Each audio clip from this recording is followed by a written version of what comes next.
আসসালামু আলাইকুম প্রিয় বন্ধুরা, কুরবানির ঈদের আর মাত্র কয়েকদিন বাকি। সেজন্য আজকে আপনাদেরকে করে দেখাচ্ছি বিয়ে বাড়ির বিফ রেজালা কি করে তৈরি করতে হয়। না টেনেই দেখতে থাকুন, কারণ সিক্রেট কিছু ইনগ্রেডিয়েন্টস রয়েছে ভিডিওর ভেতরে। এই উপকরণগুলো সবই কিন্তু আমাদের বাসায় রয়েছে। আমি এমন কিছু উপকরণও এখানে নিয়েছি যেগুলো সাধারণত বাবুর্চিরা ব্যবহার করে না।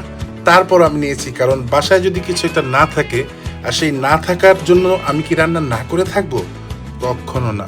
খেতে যখন মন চাইবে তখন কিন্তু আকাশ পাতাল সব সমান।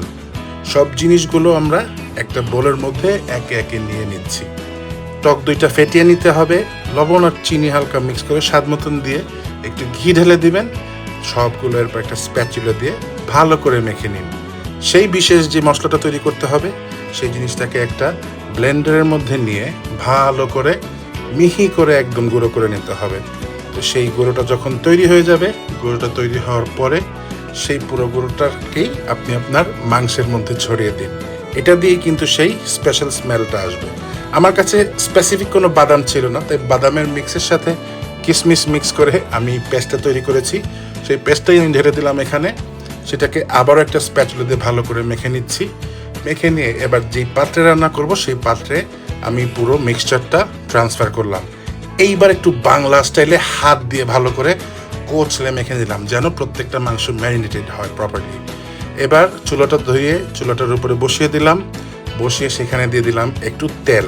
আমি কিন্তু তেল ব্যবহারের একটু বিরোধী, তারপর একটু তেল না দিলেই নয়, এই জন্য তেল দিয়ে ফুল হাই হিটে ঢেকে দিলাম।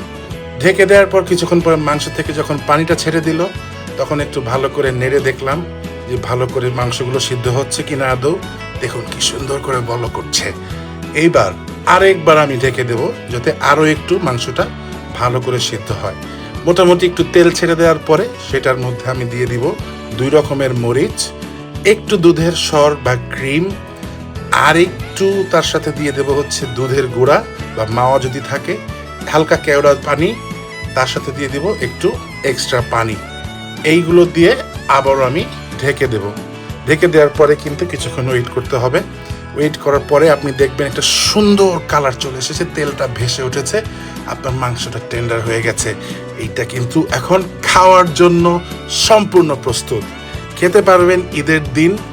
একেবারে যখন প্রথম যেই মাংসটা ঘরে আসবে সেটা আপনি রান্না করতে পারেন। রান্নার সময় কিন্তু 1 থেকে 1.5 ঘন্টার মধ্যেই হয়ে যায়, ডিপেন্ড করে আপনার মাংসটা কতটুকু টেন্ডার সেটার উপরে।